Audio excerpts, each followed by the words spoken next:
आत्म कल्याण के इच्छुक एवं सुख शांति के इच्छुक यहाँ पर उपस्थित धर्म स्नेही भक्तात्माओं, पंच परमेष्टि का चगड़मुकार मंत्र जो सभी पापों का नाश करने वाला है, फिर पुण्य का प्रकाश करने वाला है, हमारी इस जीवन की लंबी यात्रा को मंगलमय बनाने वाला है। अतः हम सभी महानुभाव दोनों हाथ जोड़ लें, तीनों युगों को सुव्यवस्थित कर लें ताकि भगवान की वाणी अपने अंदर प्रवेश पा सके।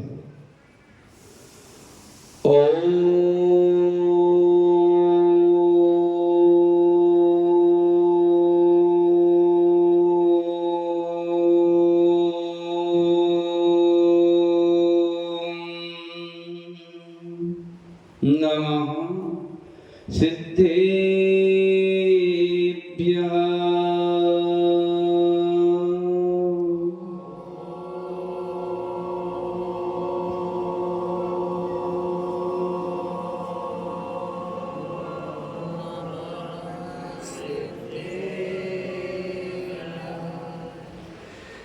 लमो लमो अरिहन्तालं,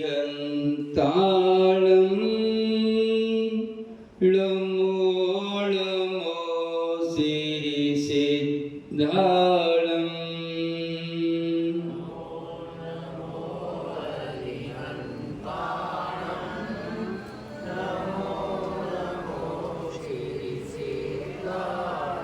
लमो लमो ऐरियालं, लमो लमो अज्जायालं,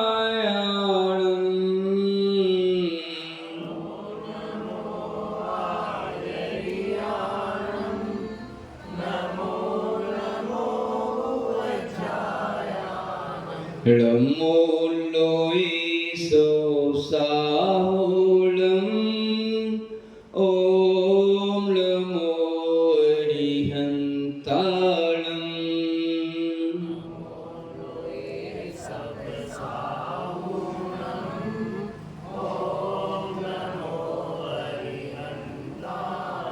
ऐसो पंच नमो यारो, सभ्य पापपणासनो,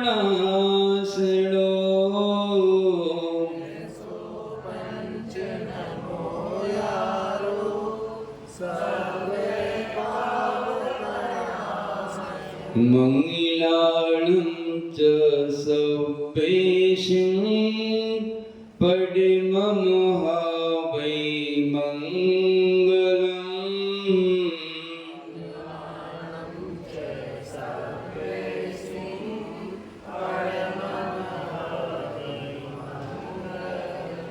यदर्चा भावेन प्रमुदिति मनः दरदुरैः, क्षणादासी स्वर्गी गुणगण समृद्धा सुखनिधि, लभन्ते सदि भक्ता शिव सुख समाजं किमुतदा,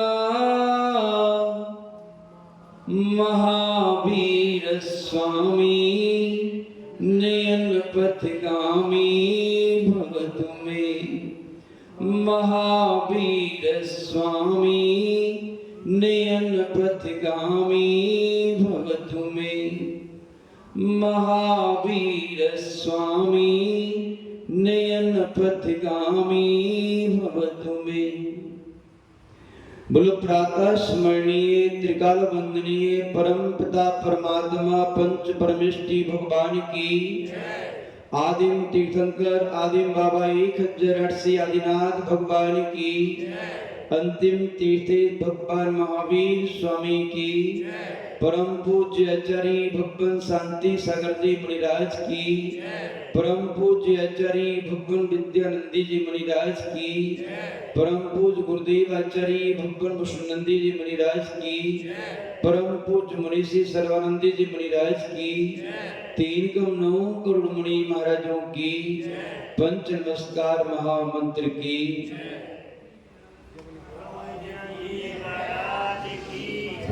बोले परम पूज्य मुनि श्री पुण्यानंद जी महाराज की जय।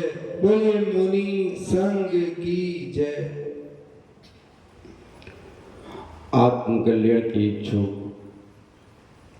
एवं सुख शांति की इच्छुक यहाँ पर उपस्थित धर्म स्नेही महानुभाव, उपदेश प्रारंभ करने से पूर्व, उपदेश सुनने से पूर्व सर्वप्रथम अपने सौभाग्य की सराहना कर लें अंतरात्मा से और कहें अपने आप से, धन घड़ी यों धन दिवस यों ही, धन जन्म मेरो भयो और भाग मेरो उदय आयो, दर्श प्रभु जी को लख लो। धर्म स्नेही महानुभाव, अपन सभी बहुत ही पुण्यात्मा जीव हैं जो पुण्य का कृत्य करने यहाँ बैठे, पुण्य के फल को भोगने बैठे हैं। ये पुण्य का फल है और पुण्यात्मा जीव वो है जो पुण्य के फल को भोगे, पुण्य की वृद्धि के लिए। सुपुण्यात्मा जो पुण्य के फल को भोगे पाप की वृद्धि के लिए, उपपापा। कौन सा आत्मा? पापा। जिसमें जिसकी आत्मा पापी है उसमें पापात्मा, जिसमें जिसकी आत्मा पवित्र है उसमें पुण्यात्मा। वर्तमान में आपकी आत्मा पवित्र है, पावन है, पुनीत है, निर्मल है, शुभ है, इसलिए आप सौभाग्यशाली हैं, पुण्यात्मा हैं, हम भी और आप भी।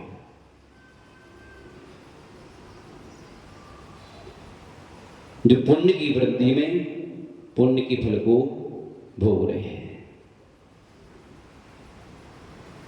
धर्मशनी महानुभाव, अपन विगत दिनों से अपने इस जीवन के उपवन को नंदन वन बनाने की तैयारी में लगे हैं।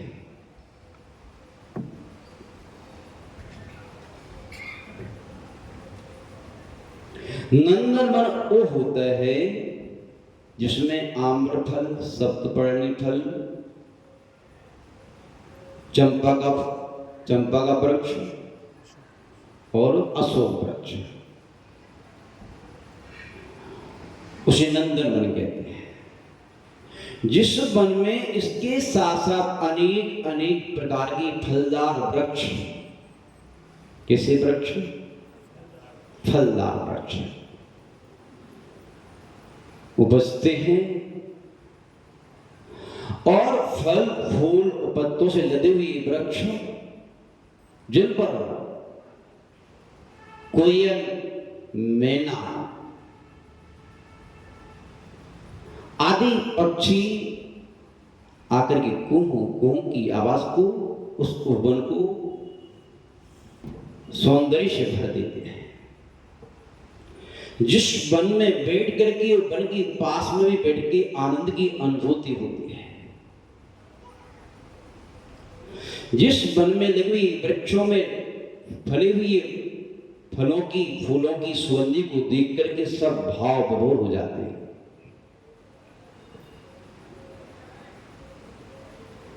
ऐसे उस उपवन जैसे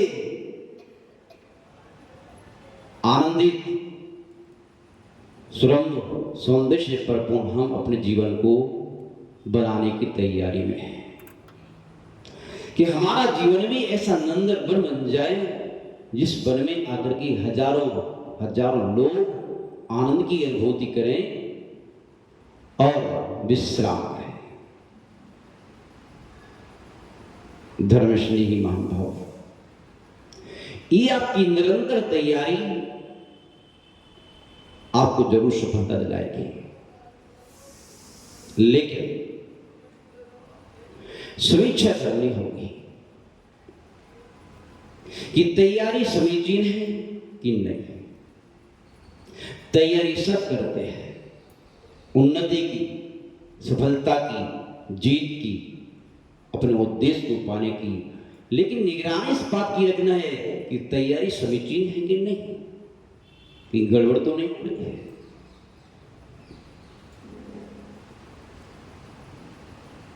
आचार्य भगवान विश्वनंदी मुनि महाराज कल ही एक मोबाइल के माध्यम से कोई हमें उनका उपदेश सुना रहा था, बहुत अच्छी बात लगी। प्रत्येक किसान अपने बगीचे में उन फलों की वृक्षों को उगाने के लिए जब बीजारोपण करता है, चाहे फल आम का हो, चाहे अमरूद का हो, चाहे केले का हो, चाहे संतरे का हो, चाहे अनार का हो, चाहे मौसमी का हो, चाहे अंगूर का हो, और चाहे गेहूं का हो, चाहे चने का हो, फलदार वृक्ष है, उसका बीजारोपण करता है तो बीजारोपण ऐसे नहीं करता। उस भूमि को बार बार पानी दे करके, बार बार हल चला करके क्या करता है, समझ में आ रहा है? बार बार हल चला करके, बार बार पानी दे करके, बार बार उस भूमि को तपा करके, उस भूमि को उर्वरा करता है, उस भूमि में पड़े हुए पत्थर को, कंकर को, झाड़ को, झक्कड़ को अलग करता है।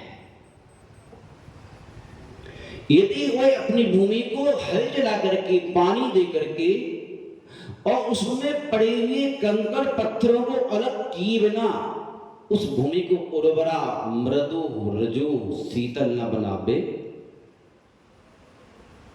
तो बीज आपका कितना ही सुंदर हो, बीज आपका कितना ही हष्ट-पुष्ट हो, बीज आपका कितना ही डंक से रहित हो, वो बीज वृक्ष बनने वाला बन जाएगा। उस भूमि को मृदु बनाने के साथ साथ उस बीज को उस भूमि में आरोपित किया जाता है, और बीज जब भूमि में जाता है तो उसकी मृदुता से, उसकी शीतलता से, उसकी नमी से वह बीज फूल जाता है।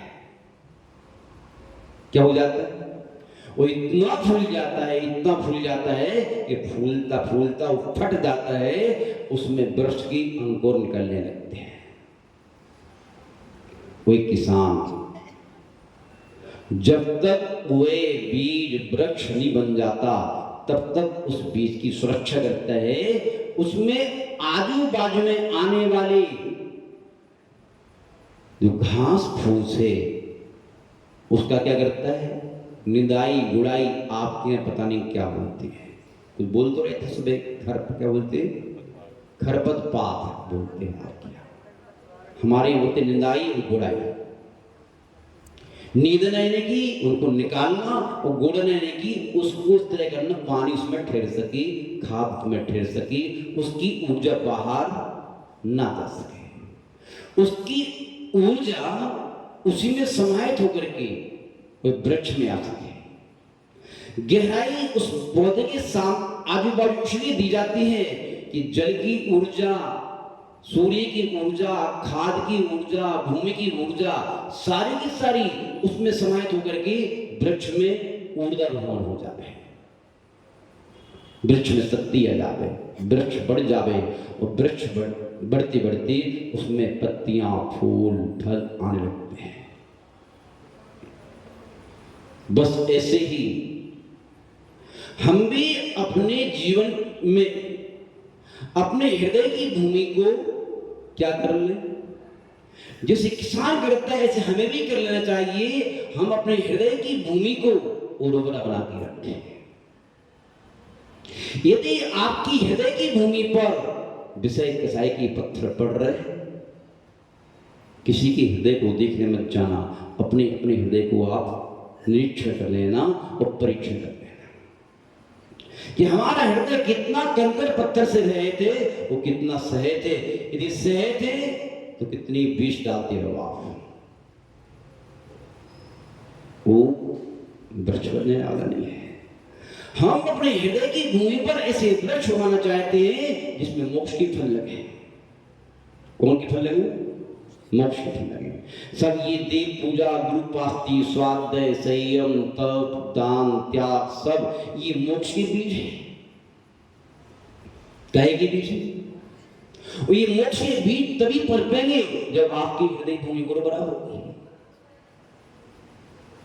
यदि आपकी हृदय की भूमि में कंकड़ पत्थर है, विषय कसाई की, हिंसा, झूठ, चोरी, कुशील, परग्रह, क्रोध, मान, माया, लोभ आदि विकृतियों के कंकड़ पत्थर पड़े हैं, तो आप पक्का मान लेना सारी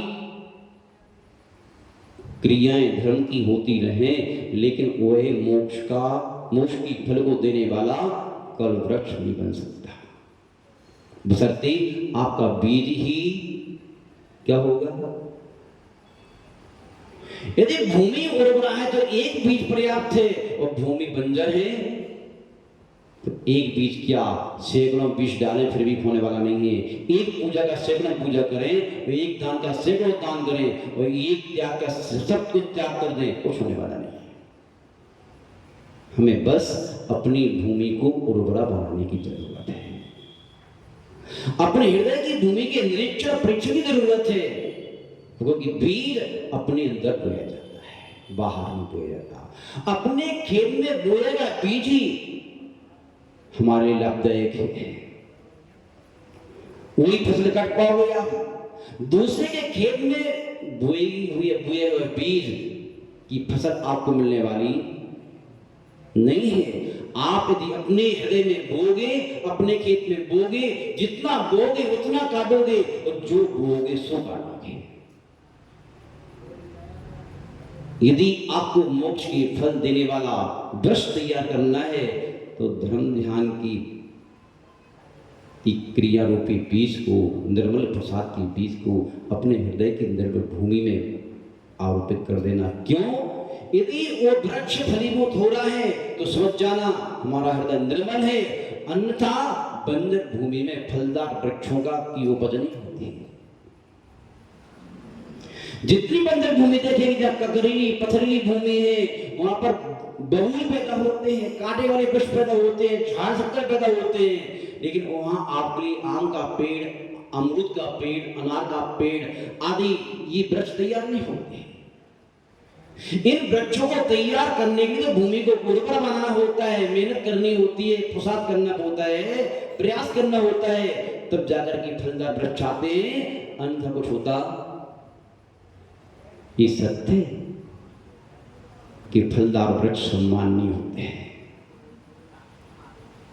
आदरणीय होते हैं, प्रशंसा की बात होते हैं। और फलदार वृक्षों के ऊपर ही पक्षी आते हैं। कहां आते हैं? तोता मैना कहां आते हैं? तोता मैना आते हैं फलदार वृक्षों पर। जब फलदार वृक्षों का समूह हो अर्थात बगीचा हो, वहां पर तोता मैना आते हैं। और जहां फलदार वृक्ष नहीं है, वो शेर, चीते, सियार, भालू, लोमड़ी उनका प्रवास होता है। खूंखार पशुओं का प्रवास होता है यहाँ पर। यदि आप पक्का मान लीजिए, यदि आपकी भूमि बंजर है तो क्रोध, मान, माया, लोभ, ईर्ष्या, घृणा, प्रतिस्पर्धा आदि खूंखार पशु आपके हृदय में प्रवेश कर जाएंगे, और आपकी जंगल में आने से लोग डरेंगे। भयानक जंगल है, भयानक जंगल है, बहुत मुश्किल है।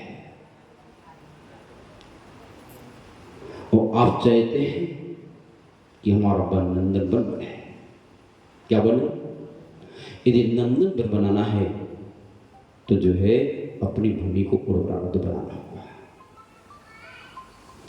उर्वरा बनाए बगैर कुछ काम बनने वाला नहीं है। धर्मश्री हमको जब आप सकल गी गायक की विनती पढ़ते हो, उसमें पढ़ते हो सकल गी गायक तदपि निजानंद सिंह। क्या कहा? वीतरागी प्रभु सकल ज्ञेय की ज्ञायक है। संसार में जितने चेतन अचेतन द्रव्य हैं, पदार्थ हैं, सबको जानते हैं, उनकी द्रव्य को, उनकी पर्याय को, उनके गुणों को।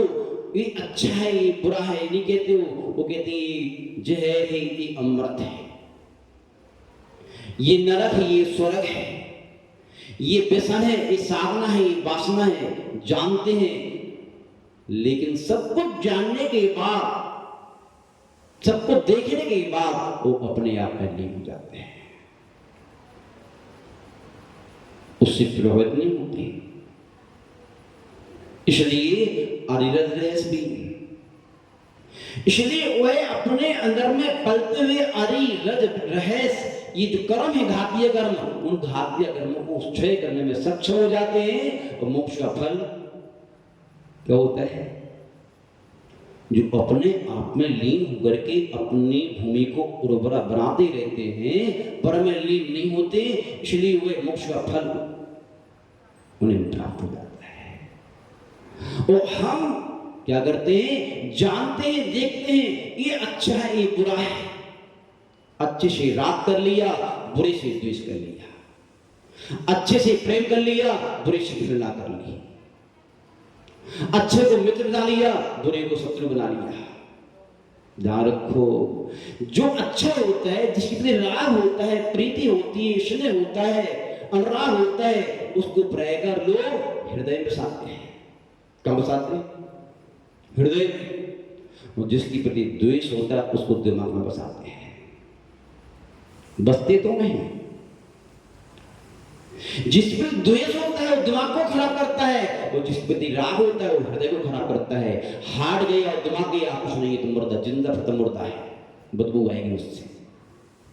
जिसका हार्ट खराब है, जिसकी बुद्धि खराब है, दिमाग खराब है, उसमें बदबू के अलावा कुछ आएगी नहीं। ईर्ष्या, प्रतिस्पर्धा, घृणा आदि विभाव भावों की बदबू आती रहेगी। न स्वयं शांति से जिएगा, न किसी को जीने देगा।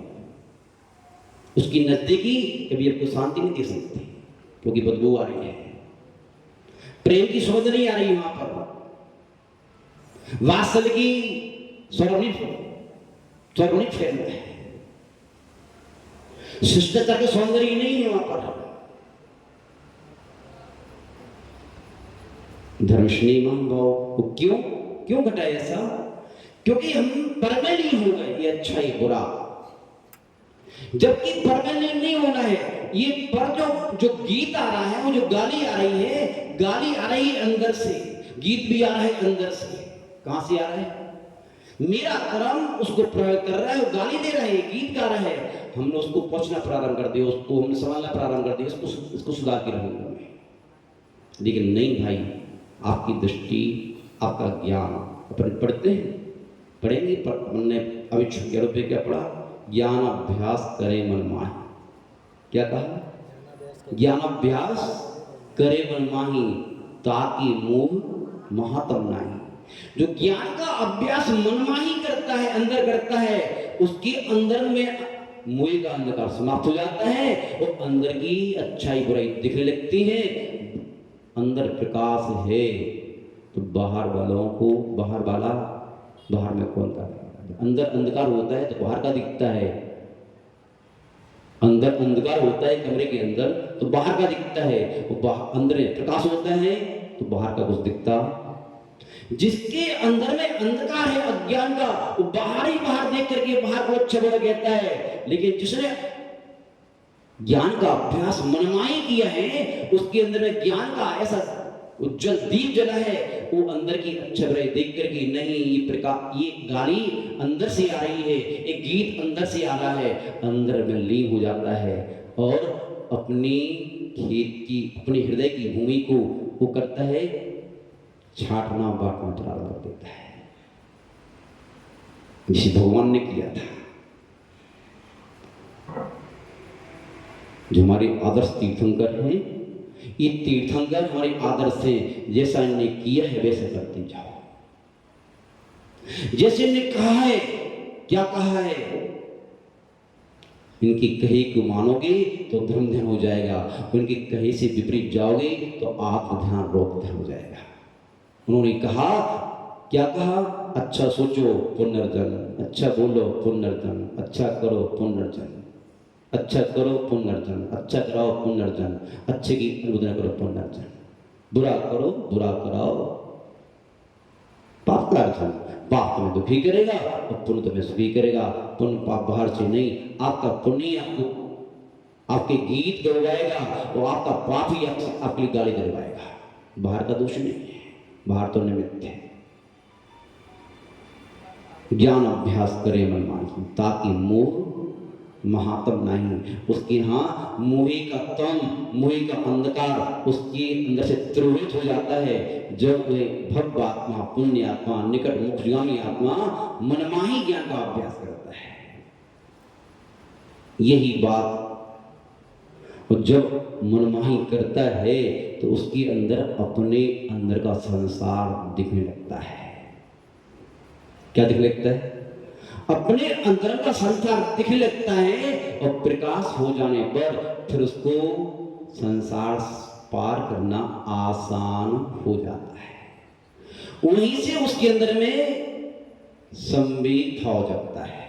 कौन सा भाव जगता है?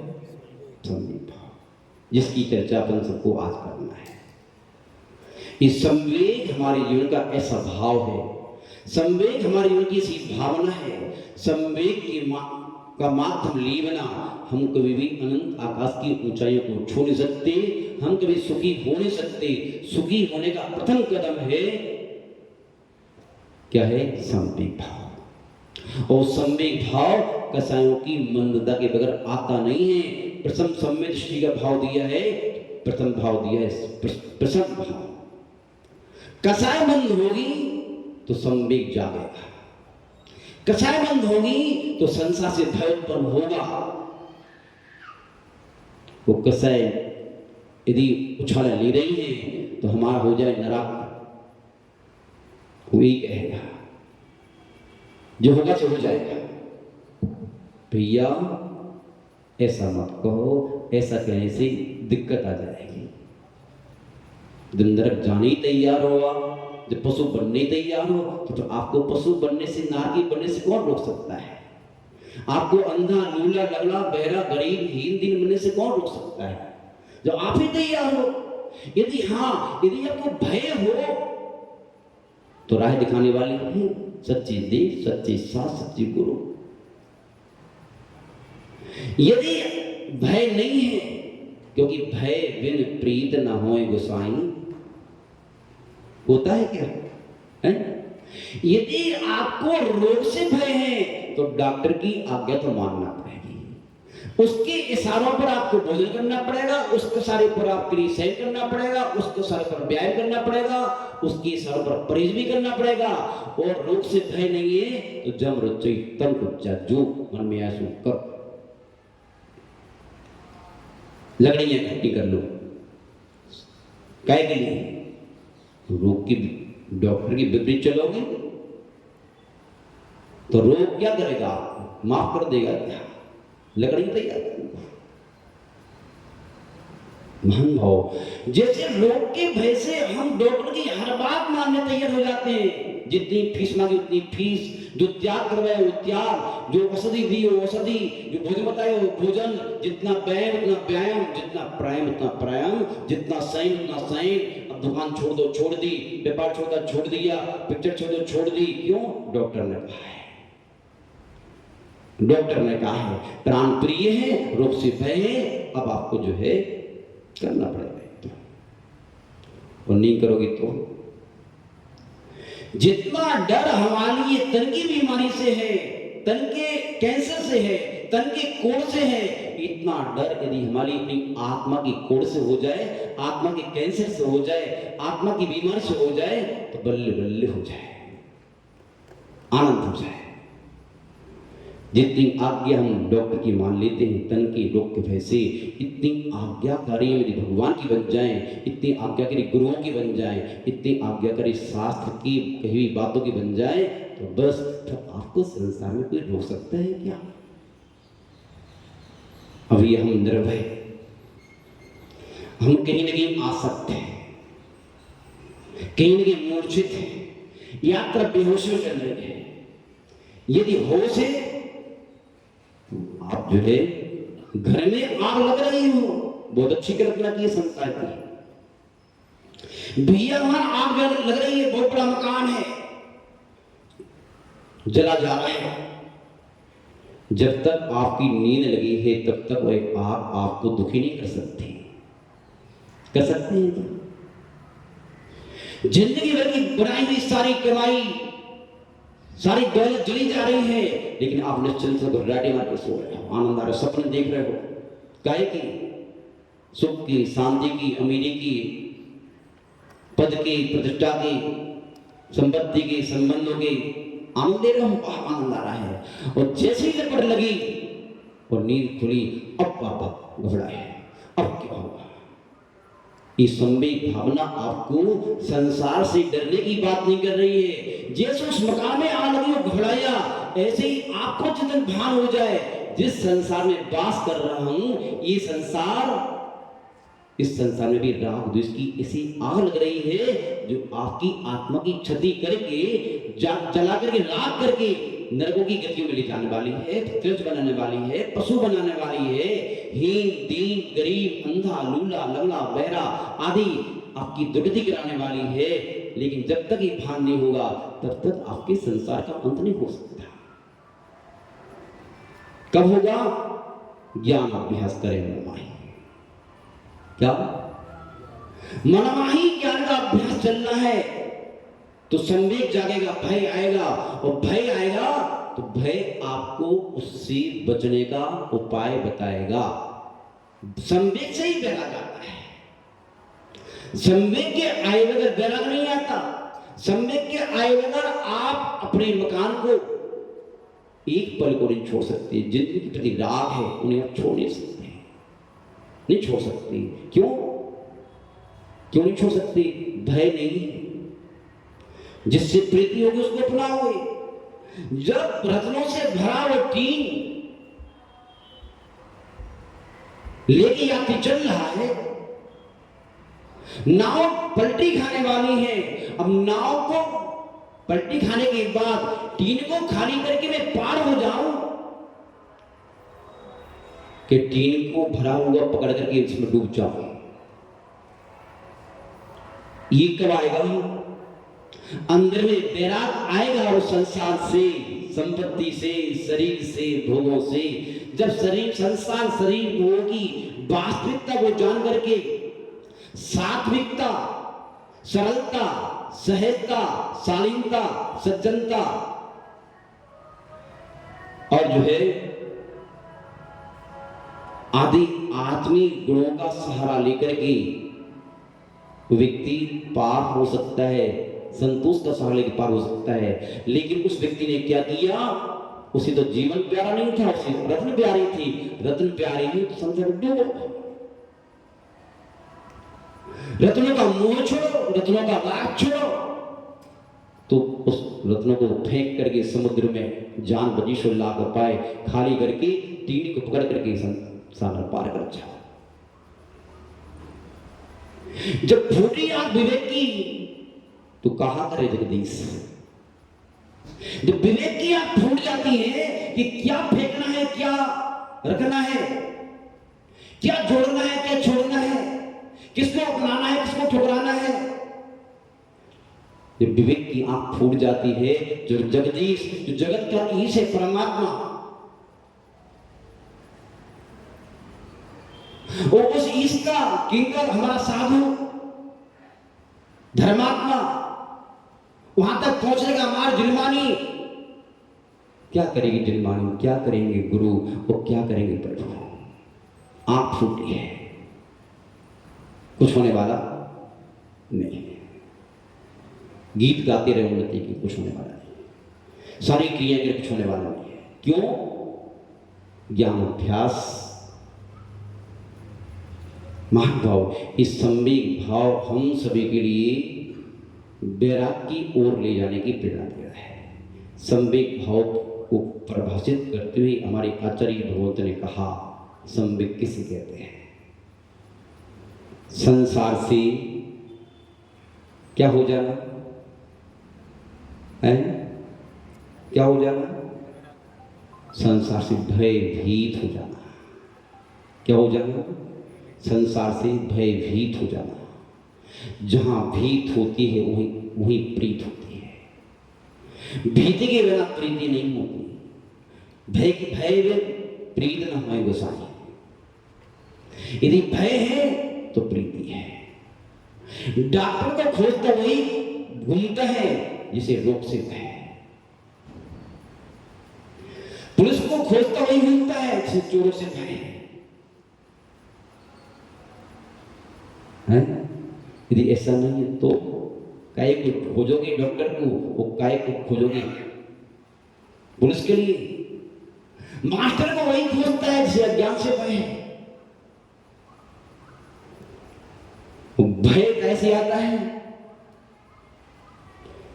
भय भी आता है ज्ञान से। कहां से आता है? उस समाधान मिलता है उस भय का ज्ञान से। कैसे मिलता है? ज्ञान से मिलता है। पर एक श्लोक पढ़ते हैं, जिस जल से कीचड़ होता है उसी जल से कीचड़ धुलता है। क्या? जिस जल से कीचड़ होता है उसी जल से कीचड़ धुलता है। ऐसे ही जिस ज्ञान से, जिस मन से कर्म आते हैं उसी मन की निर्मलता से हमारा कर्म धुलते हैं। जो हमारा मन के ऊपर विद्या का वास है, विद्या का संस्कार है, ज्ञान का संस्कार है, तो वही मन, विद्या का संस्कार जब नहीं था, ज्ञान का संस्कार नहीं था, संवेद ज्ञान का संस्कार नहीं था, तो वही मन कर्मों का संचय कर रहा था। अशुभ सोच करके, अशुभ बोल करके, अशुभ करके, करा करके, करने वाले की अनुमोदन करके, कसाई की पुष्टि करके क्या कर रहा था? मन कर्म का संचय कर रहा था। और जैसे ही हमारे मन पर ज्ञान का संस्कार आया तो क्या हुआ? आचार्य भगवान पूजपा स्वामी महाराज समाधि तत्व में लिखते हैं, विद्याभ्यास परोजीवा रवसम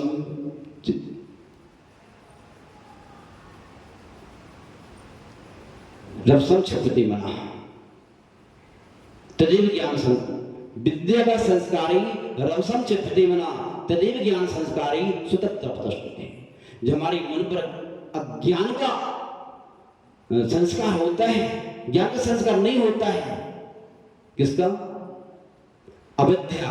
अविद्या का संस्कार होता है, अविद्या अभ्यास संस्कारी रवसम शक्ति मना। हमारे मन पर अविद्या का संस्कार होता है, अज्ञान का संस्कार होता है, तो हमारा मन विक्षिप्त होता है, पागल होता है। यदि मन विक्षिप्त है, सही दिशा में नहीं है, अस्थिर है, चंचल है, बंदर की भांति एक क्षण शांति से नहीं बैठता, उल्टी सीधी काम करता है, क्षति पहुंचाता है, हमारे बगीचे को उजाड़ता है, तो मान लेना अविद्या का संस्कार है। और यदि शांति से बैठ गया मन, तो बताया तदेव ज्ञान संस्कारी सुतत्व। जब ज्ञान का संस्कार आत्मा हमारे इस मन पर आता है, सुतत्व अपने आत्म तत्व में स्थिर हो जाता है। बस समीक्षा करना है। ये संवेग भाव हमें ये बता रहा है कि संसार के दुखों से भयभीत हो जाना। किसके दुखों से? संसार कहाँ है? जयपुर में है कि उदयपुर में है कि जबलपुर में है कि नागपुर में है कि सरूरपुर में है? कौन से पुर में है? संसार कहीं बाहर नहीं है। राग द्वेष संवितम चित्त में संसार। जिसका चित्त, जिसका मन, जिसकी आत्मा राग द्वेष की गंदगी से गंदी पड़ी है, किट्ठ कालवासी युक्त है। राग की तीव्रता और द्वेष की तीव्रता, राग की तीव्रता में छल और लोभ की, द्वेष की तीव्रता में अहंकार और जो है क्रोध। ज्वालाएं जल रही है, आग लग रही है, कहां? बाहर नहीं, अंदर। बाहर नहीं चल रही है, ध्यान रखो, अंदर। संसार में रहना बुरी बात नहीं है, संसारी बन के रहना। भगवान भी संसार में है, कोई संसार से बाहर नहीं है। साधु भी संसार में है, ये तीन लोग से बाहर भगवान क्या? बाहर है क्या? नहीं है, संसार में है, लेकिन जल से भी कमाल है। संसार में रहने के बाद भी संसारी नहीं है, उनके राग दोष नहीं है, राग दोष चित्रित कर दिया उन्होंने, भीतरा के बन गए। जितनी अधिक मात्रा में आपके अंदर राग द्वेष गया, संसार गया, कसाय गई, संसार गया। तो दुनिया के जितने पाप हो रहे हैं राग द्वेष के कारण। राग और द्वेष कैसे पाप कर पाओगे क्या आप? बेटे के प्रति राग है, करो छल कपट, संचय करो, परिग्रह का संचय करो, झूठ बोलो, चोरी करो, परिग्रह संचय करो, सब कुछ काम करो, और दुनिया के पाप ग्रहण की दुर्गति के द्वार खोलो। राग उसके प्रति, जिसके प्रति राग है उसके लिए आप झूठ बोलने तैयार हो, चोरी करने तैयार हो, छल कपट करने तैयार हो, सब कुछ करने तैयार हो। उपलब्धि हो जाए तो अहंकार करने तैयार हो, और उसकी में कहीं क्षति आ रही है जिसके प्रति राग है तो उससे लड़ने तैयार हो, क्रोध करने तैयार हो। परिणाम क्या आएगा? क्या आएगा परिणाम? अच्छा नहीं आएगा। मानव यही तो आचार्य महाराज कह रहे हैं कि संसार में रहो, लेकिन संसारी बन के मतलब अर्थात अपने चित्त का जो राग द्वेष है, अपने चित्त में जो गंदगी भरी पड़ी है, इसको साफ करो। इसका तात्पर्य संवेग, संवेग भावना आपको ही बता रही है। संवेग भावना कहते हैं संसार से भागो मत। कहां जाओगे भाग करके? सब जगह हर जगह आती, कहां जाओगे भाग के? संसार से कहां भागोगे आप? अंदर का संसार समाप्त होगा, बाहर का संसार समाप्त आपने। राग द्वेष गए नहीं तो लोग आपके पास बैठ कर के आनंद की अनुभूति तो करेंगे, लेकिन आपसे कुछ अपेक्षा नहीं रखेंगे। मांगेंगे तो सही, अपन भगवान से मांगते भगवान हमारे लिए दो, लेकिन ये भी जानते भगवान किसी को देते नहीं है। आपको आदर्श बनाकर के अपने आप को देखेंगे, जानेंगे, परखेंगे, संभालेंगे, सुधारेंगे, आपसे कुछ चाहेंगे नहीं, आप सुखी हो जाओगे। जब कोई कुछ मांगता हुआ आता है, दिक्कत होती है, परेशानी होती है। महानुभाव आचार्य हमारे ये तो कह रहे हैं संसार से भागो मत। क्या करो? जागो, क्योंकि जाग करके ही संसार से बच सकते हो आप। निद्रा में, बेहोशी में संसार से बच नहीं सकते, क्योंकि संसार बाहर नहीं है, संसार अंदर बैठा हुआ है। आप बाहर भाग रहे हो, यहां से वहां, वहां से यहां, वहां से वहां, और हुआ क्या? आपके अंदर के संसार की परछाई बाहर में आ रही है। आप मुस्कुराते हो, वो मुस्कुरा देता है। आप मुंह बनाते हो, वो मुंह बना देता है। महाराज जी मुंह बनाते हैं, देखो देखो देखिए मुस्कुराते हैं। अरे बड़े मां, तू मुस्कुरा रहा है इसलिए मुस्कुरा रहा है, तू मुंह बना रहा है इसलिए वो मुंह बना रहा है। हम चाहेंगे हम घृणा करें, वो मुस्कुराए, हम प्रेम करें, वो घृणा करे। कैसे हो सकता है? क्या घृणा कहां से आ रही है? अंदर से। प्रेम कहां से आ रहा है? अंदर से। हम चाहते हैं हमारे अंदर का संसार समाप्त ना हो, बाहर का संसार समाप्त हो जाए। अंदर की घृणा समाप्त ना हो, बाहर हमसे प्रेम करना प्रारंभ कर दे। हम जैसा करें वैसा करें, सामने वाला अच्छा करे। नहीं, बाहर जो दिख रहा है आपके अंदर की परछाई है। बाहर जो सुनाई दे रहा है आपके अंदर की आवाज। जैसा हम सोचते हैं सामने वाले के लिए, वैसे सामने वाला सोचता है हमारे लिए। जैसे हम जिस दृष्टि से हम देखते हैं उसे, उसी दृष्टि से वो तुम्हारे लिए देखता है। समझ में आ रहा है? संसार कहाँ है? अच्छाई कहाँ है? अंदर में। बुराई कहाँ है? अंदर में। इसलिए संवेग भावना कह रही है कि भैया ध्यान रखो, जो है इस संसार के दुखों से भयभीत होकर के बाहर मत भागो, अंदर में आ जाओ। अंदर में ही सुरक्षा है, बाहर में सुरक्षा नहीं है। बाहर जाओ कोई तारीफ करेगा और कोई निंदा करेगा, निंदा के प्रति द्वेष, निंदा के प्रति द्वेष करोगे और तारीफ करने वाले प्रति राग करोगे, और आखिरी में कहोगे, आखिरी में न बाहर के रहोगे न अंदर के रहोगे। बाहर वाला कुछ समय के लिए छोड़ के चल देगा, फुटा नहीं कहा, हम क्या करें महाराज जी, घर थोड़ी छोड़ सकती है आपके लिए, अब जाओ यात्रा करो अपनी अकेली, पाला पड़ना है अंदर वाली से। किससे पाला पड़ना है? किससे पड़ेगा पाला?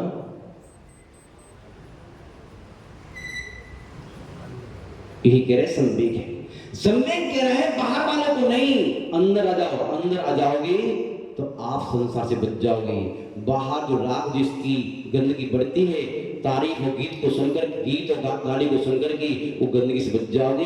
अंदर में रहोगे तो महान भाव बाहर का गीत और बाहर की तारीफ आपको प्रभावित नहीं कर पाएगी, क्योंकि अंदर में गीत गाए जा रहे हैं तुम्हारे, तो बाहर वालों से अभी तेजकरण जी जो बैठे नहीं, इनकी बहु बेटे सब इनकी सोए के पैर छूते हैं, इनको सुनते हैं, अभी काय के साधु बने गए, घर में छुई जा रहे हैं। हाँ, जब घर में पैर छुई जाते हैं तो बाहर कौन जाएगा प्राणी? ऐसे ही जिसके घर में ही आनंद आ रहा है वो बाहर की बिच्छा रिक्ता प्राय कर बाहर वही भागते हैं, जिनकी अंदर में गंदगी है वो वैसे बाहर भागते हैं। जिसके कमरे में गंदगी है कमरे के बाहर भागता है, जिसके मोहल्ले में गंदगी है मोहल्ले से बाहर भागता है, जिसके गांव में गंदगी है गांव से बाहर भागता है, वो भागता जाता है बाहर, बाहर भागता है, बाहर भागता है, बाहर भागता है, आखिरी में लौट के यहीं आना पड़ता है। कहाँ आना पड़ता है? क्यों? शांति तो नहीं मिलेगी। आपका घर तो ये है, दूसरे के घर में कितनी सफाई हो, वहां जाकर के जाने के लिए आपको घंटे 8 घंटे बैठने मिलेगा, आपको पूरा जिंदगी कटेगी आपको अपने घर से। इसलिए क्या करो, बाहर की सफाई देखिए, बाहर मत भागो, अपने अंदर की सफाई करो। यही बात तो कह रहे हैं संवेग भावना। क्या कह रही है? संवेग भावना अपन लोगों से वो कुछ नहीं कह रही है, यही कह रही है कि भैया ध्यान रखो, बाहर की सफाई मत करो, अंदर की सफाई करो। अपन कहते हैं आचार्य भगवंतों ने सूत्र दिया है, महाराज जी इस संवेग भाव को उत्पन्न कैसे करें? आपने कह तो दिया, शास्त्रों में लिखा है, हम सुनते भी हम समझते भी समझते हैं नहीं। समझ, ये समझ का फेर है, समझना भी समझ है, समझ का फेर है, समझना भी समझ है। उस समझ के जो न समझे हमारी सुने वो ना समझ है। क्या? समझ कर जो ना समझे मेरी समझ में निर्दोष ना समझे, ये समझ का फेर है। हम समझ रहे हैं समझदार हैं, लेकिन हम समझदार नहीं है, हम समझदार हैं। कहां पर है? मझधार में अगर कि अपने आप को समझदार समझ रहे हैं, यही तो हमारा ज्ञान है। क्या आप कहा जा रहे हैं हम चंद्र पे पहुंच गए, हम सूर्य पहुंच गए, ये पागलों से कहो कि अभी वहां पहुंचने के लिए आपके लिए परमिट नहीं है। 20 आकाश में अनंत असंख्य चट्टानें भ्रमण कर रही हैं। हमारा आदमी कहता है जो अधर भ्रमण कर रहे असंख्य चट्टानें, पुद्गल पिंड भ्रमण कर रहा है। गुरुत्वाकर्षण शक्ति के कारण वो ना नीचे आती है ना ऊपर जाती है, कर रही भ्रमण। उन चट्टानों पर पहुंच करके वहां पर जाकर के लोग कहते हैं चंद्र पर पहुंच गए। ऐसे हमारे बीच में कभी पुण्य का उदय आ जाता है, थोड़ी ऊंचाई मिल जाती है, थोड़ा सा पाप का कम होने से शांति का होने लगता है, तो अपने आप कहते हैं बस वो पहुंच गए।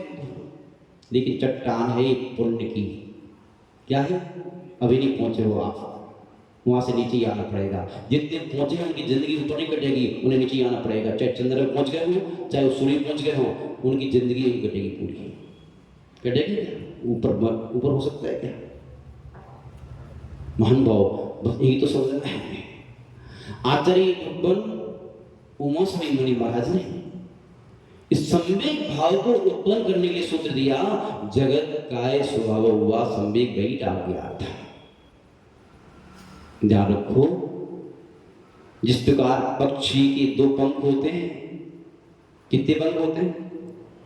जैसे ही शिकारी मारने आता है तो क्या करता है? वो बैठा रहता है, बैठा ही रहता नहीं, क्या करता है? कोई पक्षी ऐसा होता है डुबकी लगा जाता है, और कोई पक्षी ऐसा होता है कोई पक्षी उड़ जाता है और कोई पक्षी डुबकी लगा जाता है। पनडुब्बी जो होती है नहीं, कहाँ जाती है? जो जल में रह रही है वो डुबकी लगा देती है, जो आकाश में रह रही है वो उड़ जाती है।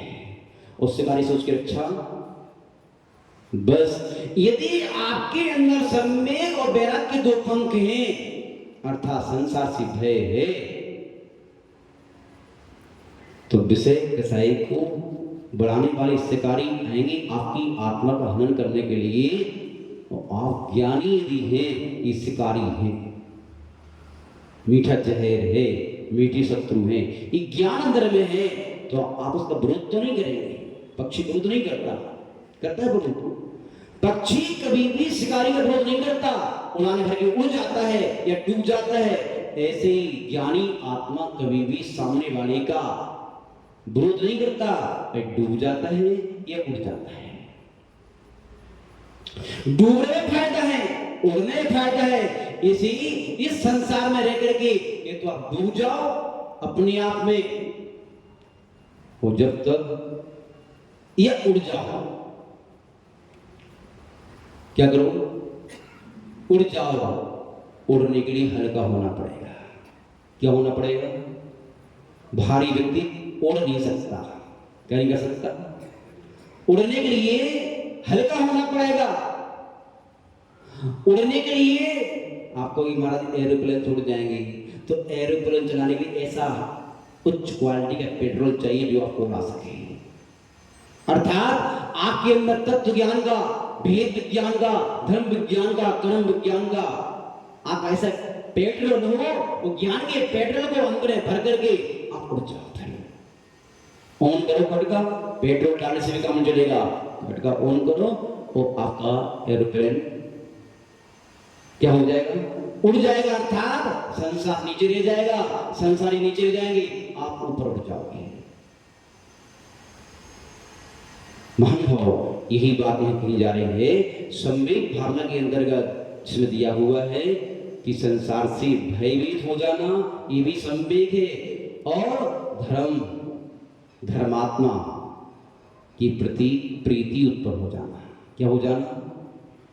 संसार से भय है तो नियम से धर्म और धर्म की आयतनों से आपको हार्दिक प्रीति होगी। कैसी प्रीति? प्रीति भी दो प्रकार की होती है। एक प्रीति हार्दिक होती है, एक प्रीति कैसे होती है? हार्डनेस होती है। अब दो एक है ऊपरी होती है। बोलते नहीं अब कई बार से बताओ, अंदर से कह रहे हो कि बाहर से? अंदर से कह रहे हो कि बाहर से? अंदर से कह रहे हो, अंदर से प्रीति है तो हार्दिक है। बाहर से प्रीति दिखाई दे रही है, ये जरूरी नहीं है प्रीति दिखाई दे रही है तो प्रीति हो ही। लेकिन ये पक्की बात है, यदि अंदर में आपके हृदय में प्रीति जगी है, बाहर प्रीति आए बिना नहीं रहेगी। कई बार अंदर में प्रीति होती है, बाहर से लगता है नाराज हो जा रहा है। ये बताओ, एक माँ अपने बेटे को डांटती है, कहती है तू मर जा, तुम ऐसा कर ले, वैसा कर ले, ठिकाना कर ले, ठिकाना कर ले, मार दूंगी, पीट दूंगी, और चाटा भी मार देती है। तो उसी माँ की बेटे के प्रति द्वेष है कि राग है? क्या है? उसके हृदय में बेटे के प्रति द्वेष है क्या? दिख तो रहा है द्वेष। ध्यान रखो, एक गणित है इसका। जिसके प्रति हार्दिक राग होता है, उसका उसके अच्छे बुरे से दुख सुख भी होता है। उसका अच्छा होता है, खुशी होती है, बुरा होता है, दुख होता है। और हमें राग ही एकदम से, तो कहानी वही है।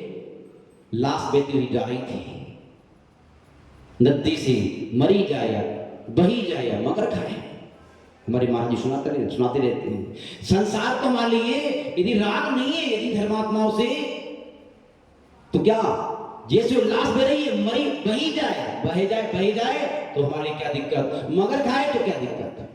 ऐसे यदि राग ना हो तो तुम नरक जाओ तो क्या फर्क पड़ता है? तो तुम मुंह चले जाओ, तुम्हारे क्या फर्क पड़ता है? मस्तिष्क बैठे नहीं। ये साधु सन्यासी जो उपदेश करते हैं, जो समझाते हैं, ये कुछ नहीं बोलना है, उनका धर्मानुराग बोलना है। कौन बोल रहा है? इस बात को सोच पाना बहुत कठिन बात है। ये बड़ा गहरा गलत है। और ये महाराज जी हम देख तो रहे, आप जो है डांटते रहते हो हमेशा, हमारे लिए फटकारते रहते हो हमेशा। पता नहीं आपके लिए हमसे हमारा धन नहीं देखा जाता, हमारी फैक्ट्री नहीं देखी जाती, हमारी प्रतिष्ठा नहीं देखी जाती, हमारा पद नहीं देखा जाता आपसे। आप जलते बुझते रहते हो हमसे। भैया तुमसे जलते बुझते नहीं है, सब कुछ देखा जाता है, लेकिन उसके प्रति जो आसक्ति आपकी है उसको निमित्त बना करके जो नरक के द्वार खोल रहे हो वो नहीं देखा जाता।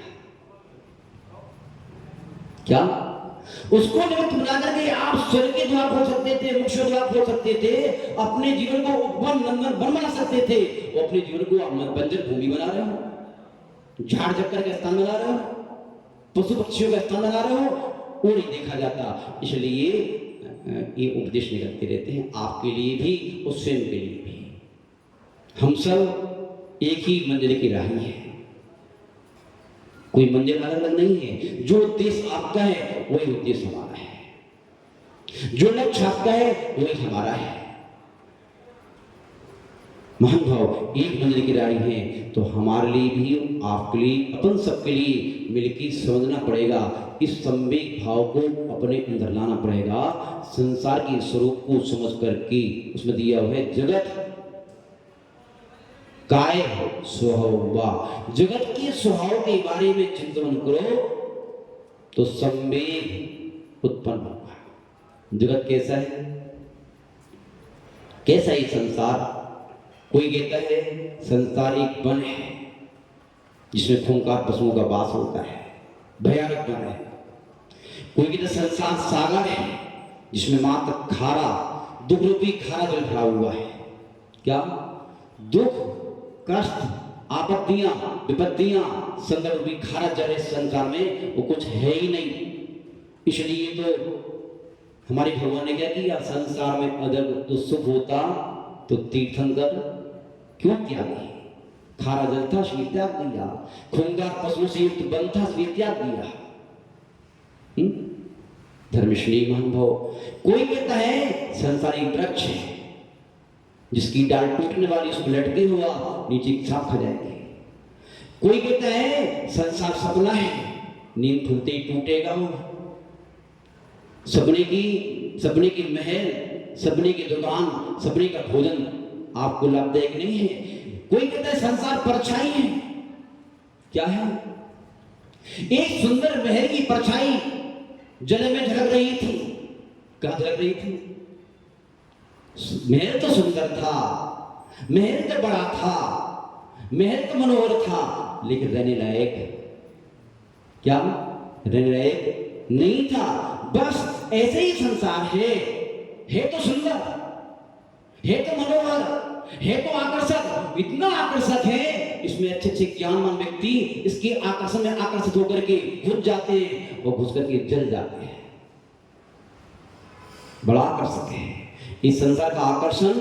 इस सिद्ध स्वरूपी आत्मा को शिव की यात्रा नहीं करने दे रहा है। क्या नहीं करने दे रहा है?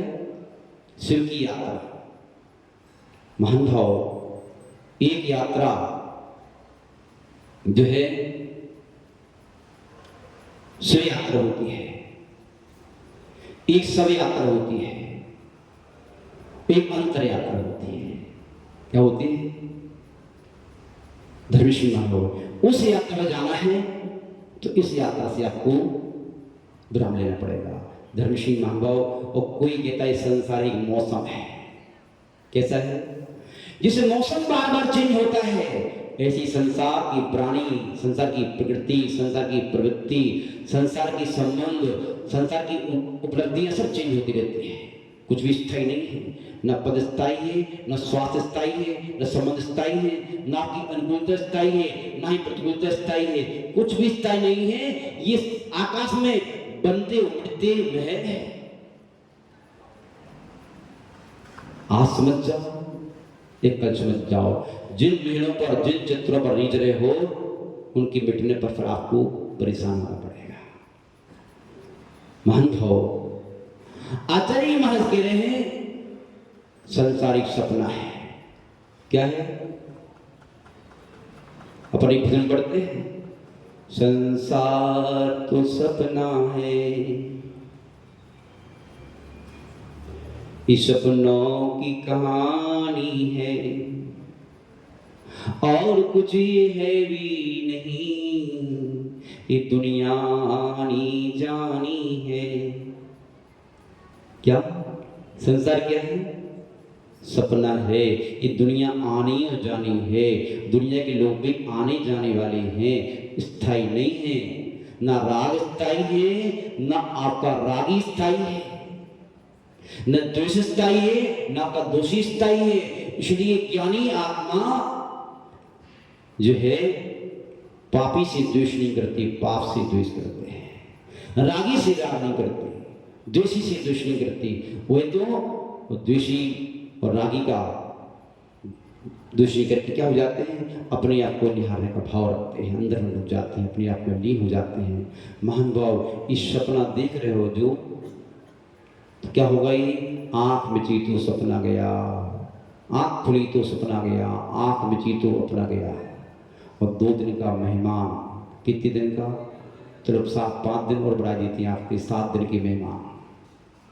कितने दिन के? वैसी कायदे से 2 दिन के मेहमान हो। कैसे? 2 ही दिन मिले हैं आपको जिंदगी के, एक आपके हक में और एक आपके विरोध में। एक पक्ष का दिन है, एक विपक्ष का दिन है।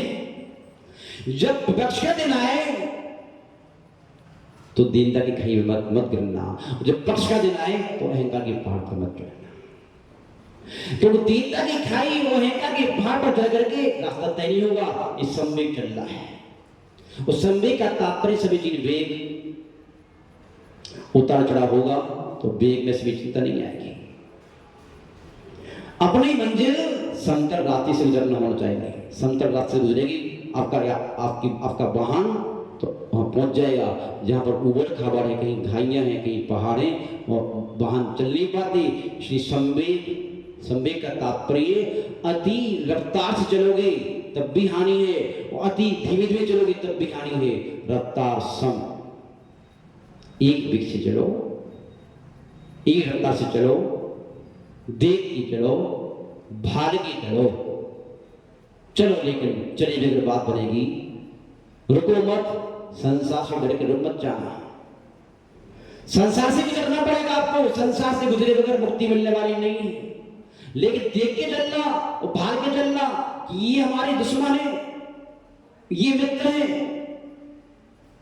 दुश्मन हमारी बाहर नहीं है, मित्र हमारी बाहर नहीं है, हमारे अंदर ही हमारा दुश्मन है, हमारे अंदर ही हमारा मित्र है। उसको संभालते रहना, बाहर वालों को संभालने की जरूरत नहीं है। महान भाव, संवेग संसार से क्या होना? भयभीत हो जाना। लेकिन भय कैसे आएगा? भय आएगा उस ज्ञान से। महान भाव पर कहते हैं संसार कैसा है? परिवर्तनशील है। कैसा है?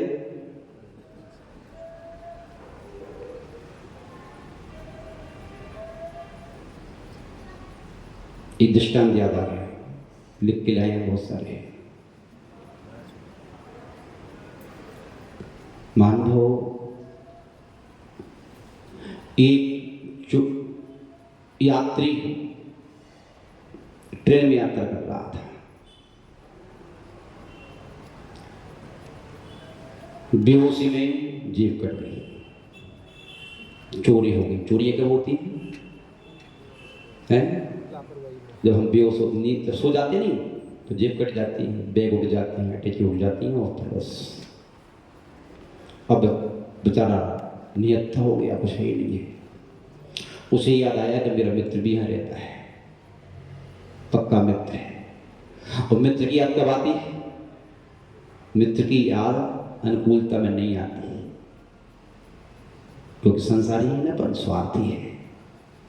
कैसे है? तुम नहीं, हम भी, हम पक्के वाले स्वार्थी हैं।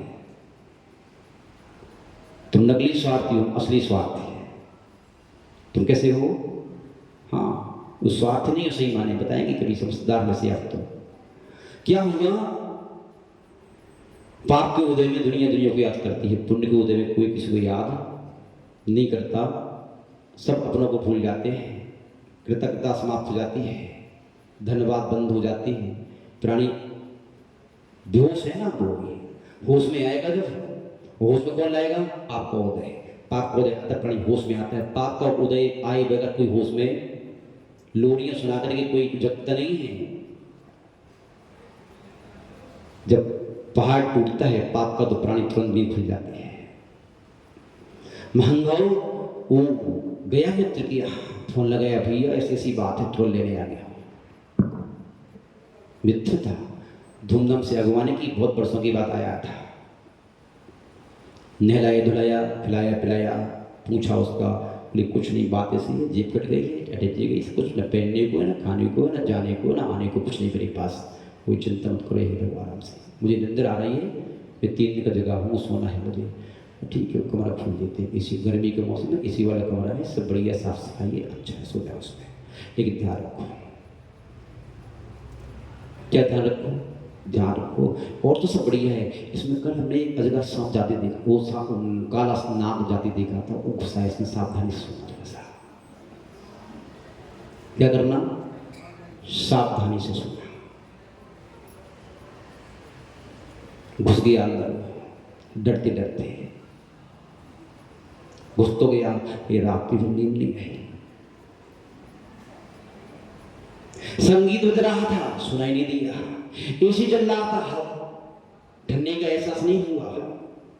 गद्दे था स्पंज का, मखमल का, उसकी नरमाई, उसकी गरमाई महसूस नहीं हुई। वही दिखता रहा रात्रि भर, सांप ना आ जाए, सांप ना आ जाए, सांप ना आ जाए, निरंतर जाकर रहा, सांप ना आ जाए।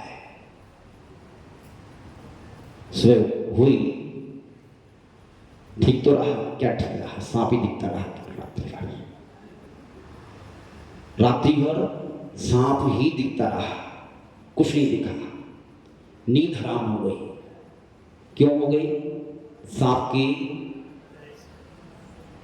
भय से। भले मांस, वो कमरा कुछ नहीं है, वो कमरा आपका ही संसार है। वो सांप के डर से रात्रि में नहीं सोया। वो अब पाप से निर्भय होकर के, पाप का सांप काट खाए तो एक ही धमनाश हो, और पाप के सांप ने काट खाया आपके लिए तो आप गर्दन के भिखारी बनते हो, दुर्गति हो जाए तुम्हारी आत्मा। जिस दुर्गति को देख करके आप बेचैन हो जाओ।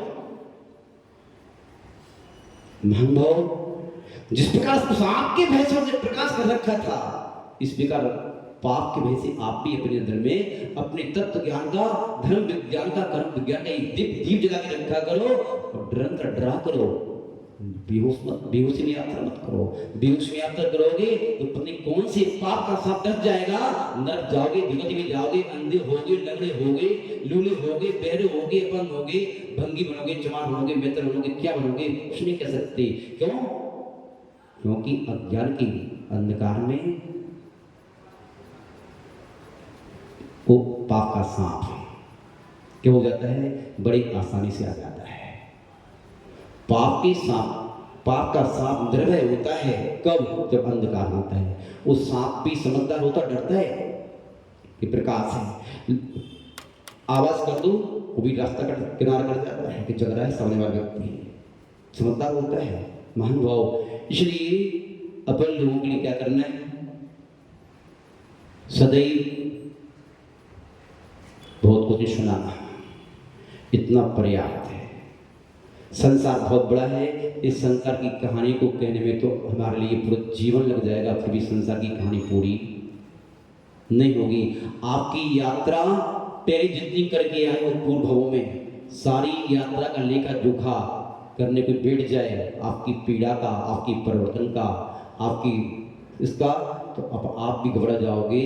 महान भाव छेड़ाकार ने संसार का पूरा वर्णन कर दिया है, और वर्णना पढ़ चुके हो, जानते हो, देखते हो, समझते हो, लेकिन बात वही है, बात वही, अभी भय उत्पन्न नहीं हुआ। अभी सही मायने में क्या नहीं हुआ?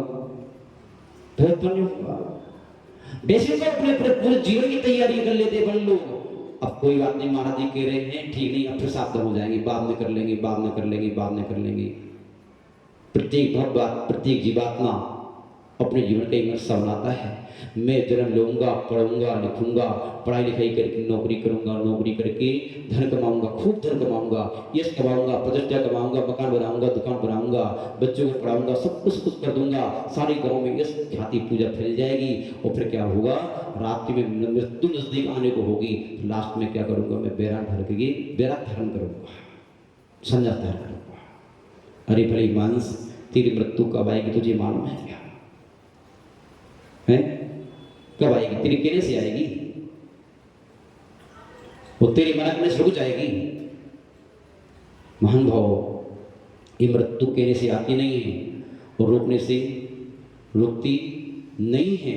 महान भाव, श्रीमद रायचंद 3 बातें कहा करते थे, गांधी जी के परम मित्र थे, और 3 बातें हमने अपनी ओर बताई भी थी। तो रायचंद की बातें नहीं, हम अपनी 3 बातें बता करके बात समाप्त करते, क्योंकि तीनों युगों को संभालना है तो 3 बातों को जानना जरूरी भी है। वो 3 बातें कौन सी हैं? आप भी अपने अंदर में सजोगे जाना, शायद आपके काम में आ जाए, उपयोग कर ली तो। क्योंकि उपयोग किए अगर 2 बातें, न बातें काम की न बतासे काम की।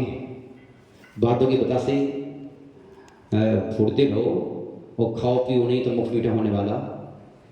बातों के बतासे फोड़ते फोड़ते पूरा जीवन निकल गया, लेकिन उसका स्वाद आज तक नहीं आया, ठंडक अंदर बिल्कुल नहीं आई, गर्मी की गर्मी बनी हुई है पूरी।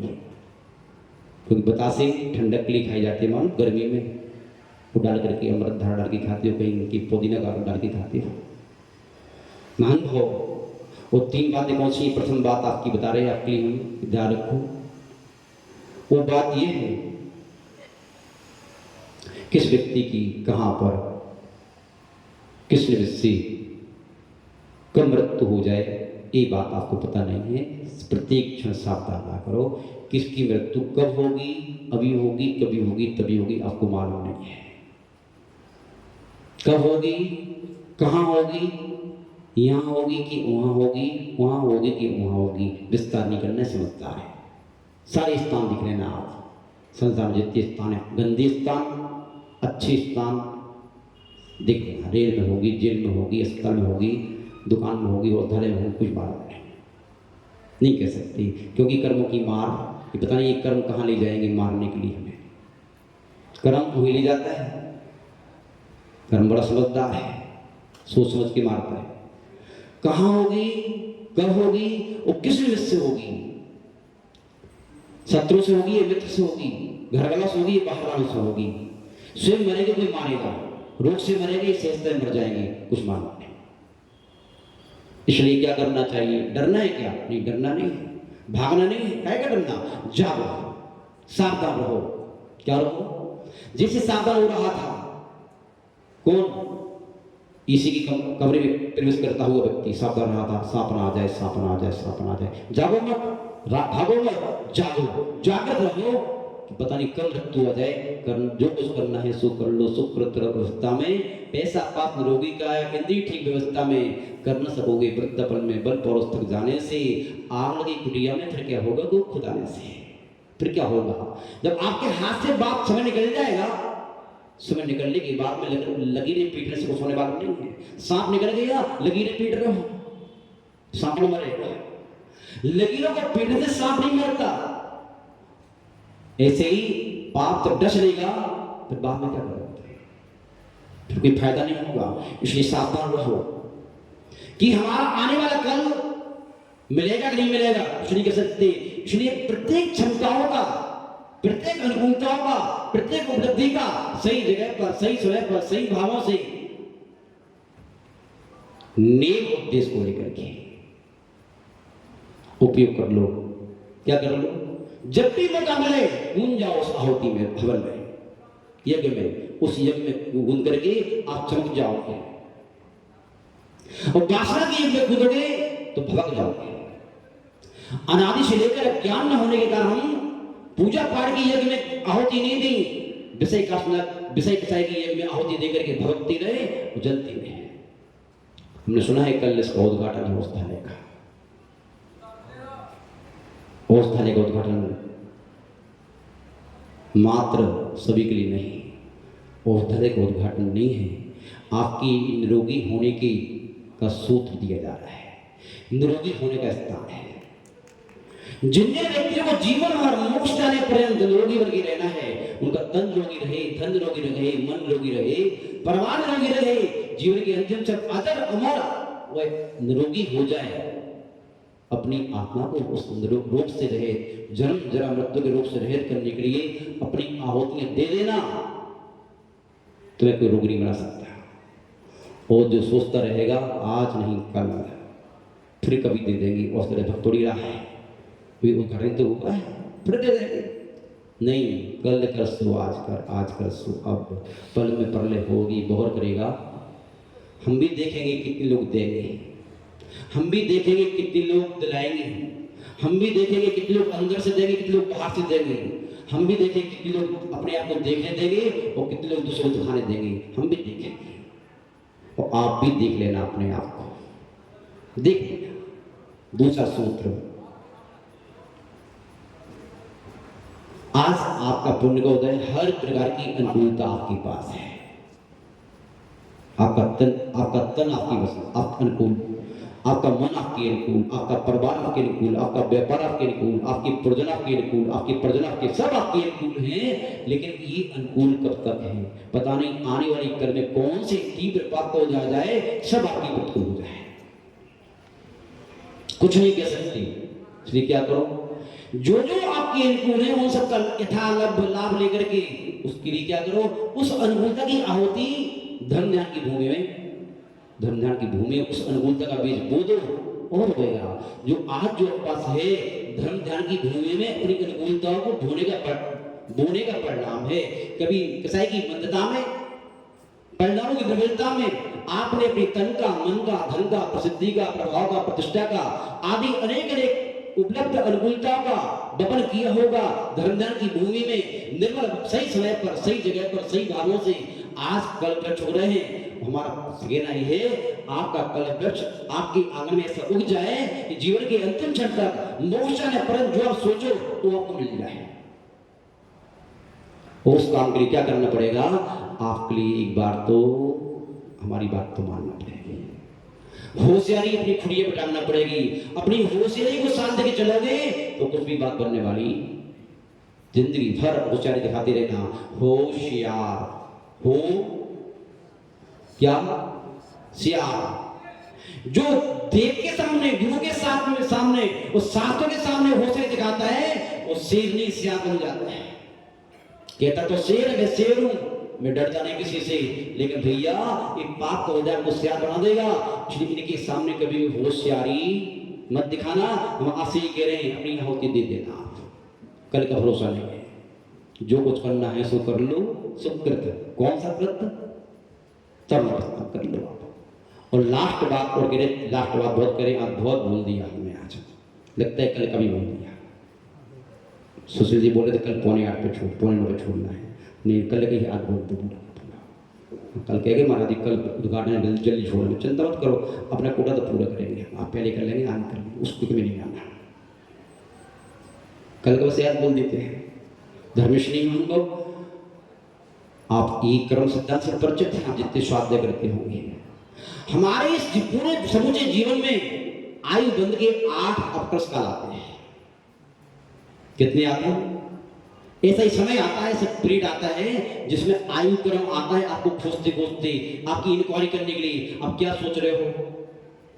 आपके तीनों योग का परिणाम क्रोध रूप चल रहा है, मान रूप चल रहा है, मायाचार रूप चल रहा है, ईश रूप चल रहा है, घृणा रूप चल रहा है, प्रतिस्पर्धा रूप चल रहा है। क्या चल रहा है आपके अंदर में, और जो चल रहा हो उसे रूप आपको गिरफ्तार करके वहीं पर ले जाते हैं। चल रहा है, चलो दोनों अच्छे नंबर के, अच्छे प्रकार के पशु, क्योंकि धर्म ध्यान तो कर रहे थे आप, अच्छे प्रकार के बना देंगे तुम्हारे लिए, अच्छी क्वालिटी वाले पशु बनाएंगे, चिंता मत करो, बनोगे पशु लेके। ये बात श्रावक को भी, साधु को भी है। यदि हम जिस क्षण पर चल रहा है किसी बात को लेकर के, उस साधु को भी नियम से कोई रोक नहीं सकता, पशु बनेगा। नहीं बने थे क्या वो? मृदु कुमार मुराद ने क्या किया था? मृदु कुमार मुराद ने एक क्षण का छल करके क्या बन गए थे? हाथी बन गए थे, त्रिलोक मंडल थे। स्वर्ग जाकर के द्वार से हाथी बने हो चुकी, क्योंकि गति का बंद किया था, आयु का बंद, धर्मश्री मान भाव इसलिए वो आयुबंध का आपका काल आपकी इंक्वायरी करने आता है। यदि आप क्रोध से लाल हो रहे हैं, आग हो रहे हैं, उसने मेरा ऐसा कर दिया, मैं उसको छोड़ूंगा नहीं, फलाना कर दिया, ठिकाना कर दिया, फलाना कर दिया, अरे उसको निमित्त बना करके अपना अंदर का द्वार क्यों खोल दिया, उसने कर दिया, कर देने दो, वो मरेगा, तुम क्यों मर रहे हो? उसने कर दिया, उसकी अज्ञान था, इतना की नहीं। तुम तो ज्ञानी हो, तुम तो ज्ञानी हो, कारण होगा उसके ऐसा करने का कुछ, उसका परिणाम आएगा, उसके पास आएगा, तुम्हारे पास तो आएगा नहीं। तुम क्यों उसको क्रोध कर रहे हो? क्रोध कर दे पाए गए तो आयु बल कहाँ ले जाएगा आपके लिए? वो आयु क्रम आपको बांध करके नरक ले जाएगा। कहाँ ले जाएगा? यदि अहंकार के भाव पर चले हो, वो क्रोध कर रहे हो, आपकी परिणति मनुष्य जाने लोग चले। यदि आप मार्ग भाव के साथ जी रहे हो, श्रद्धा से जी रहे हो, हैं अल्पारम आप अल्परम कर रहे हो और कोई वो नहीं है, तो सामान्यतः आपके लिए जो है मनुष्य गति भी मिल सकती है। मिथ्या के साथ में है भले और सरलता सहजता है, नहीं थोड़ी मार्दव गुण है, मृदु गुण है, मनुष्य बनने की संभावनाएं भी है और देव गति आदि चल रही है और परिणाम सरल से चल रहे हैं, देव गति में जा सकते हो। यानी कि आयु बंध का उत्कृष्ट काल जो होता है आपकी परिणामों की परिणति के अनुसार आपको वहां ले जाता है। इसलिए सावधान रहना है कि हमारे तीनों योगों की परिणति धर्म ध्यान में है कि नहीं है। यदि नहीं है तो आयु बंध का उत्कृष्ट काल कभी भी आ सकता है, तो किस वक्त कौन सी आयु का बंध हो जाए, इसलिए क्या करना है, सावधान रहना है। समय आज आपका हमने बहुत जान लिया है, इतना ही देकर अपनी वाणी को विराम देते हैं। आप सभी महान भावों के लिए अंतरात्मा से आज का कल का बहुत बहुत आशीर्वाद सदैव सुन करके अपनी समीक्षा भी करें और जितना हो सके अपने आप को संभालने का प्रयास करें। अपने आप को संभाले बिना कुछ होने वाला नहीं है। ओम शांति। जिन वाणी के ज्ञान से सूर्य लोकालोक सो वाणी मस्तक सदा देत हों भोग। हे जिनवाणी भारती तो जपुत्र रैन जो तेरी शरणागत है सो पावे सुचैन। देव भजो परिहंत को गुरु सेवा निर्ग्रंथ दया धर्म पालो सदा यही मोक्ष का पंथ। सब मंत्रों का सार है महामंत्र नमोकार। याते हम सब मिल जपे नमोकार नवार नमोकार।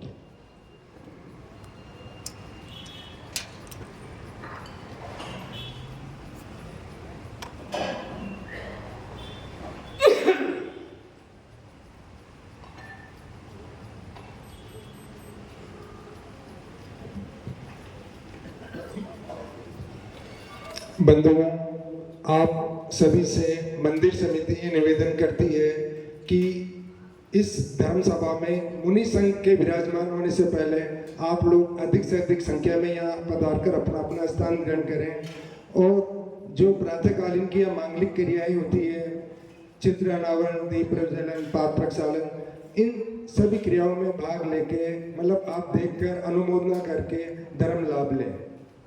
और आज शाम को यहाँ पर 8 से 9 बजे तक नमोकार महामंत्र का जाप रखा जाएगा। आप लोगों से निवेदन है कि उस जाप में भी अधिक से अधिक संख्या में आए और धर्म प्रभाव ना करें।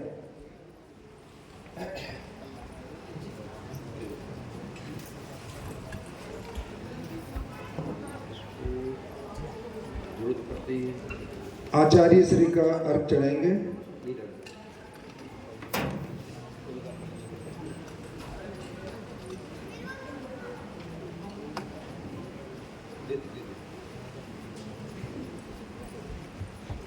अनुपम ध्यान पावे अंतर ज्ञान सिंधु लहराता।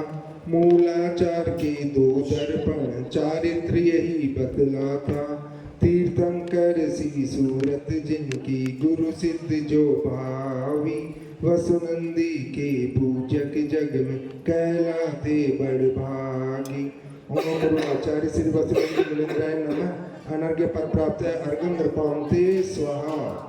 अर्घ अष्टविधि प्रासुक लेकर गुरु चरणों में कर अर्पण। निज अनर्घ्य पद प्राप्ति करूँ मैं अभिनसर अनुप पावन। नमोकार उच्चारित कर आचार्य वसुनंदी गुणगान। सर्वानंदी जिनानंदी पुण्य पुण्यानंदी गुरु पूजन कर हर्षाऊं। ओम पूर्व श्री सर्वानंदी जी महाराज, श्री जनानंद जी महाराज, श्री पुण्यानंद जी महाराज के चरणों में अर्घ्य निपाते स्वाहा। जल चंदन अक्षत फल चरुअर दीप धूप फल लावे, पूजा को ठानत जो तुम जानत, सो नर जानत सुख पावे। तीर्थंकर की ध्वनि गणधर में सुनी, अंग रचे चुनि ज्ञानमय, सो जिन वरवाणी शिव सुखदानी, त्रिभुवन माने पूज्य। ओम ह्रीं श्री जन्मुखोद्भव सरस्वती देवे अर्घ्यं दर्पयामि स्वाहा। बोधि समाधि परिणाम शुद्धि, स्वात्मोपलब्धि शिव शोक सिद्धि, चिंतामणिं चिन्तु वस्तुदानि, त्वं वन्दे मानस्य ममास्तु देवी। 9 बार नमोकार महामंत्र।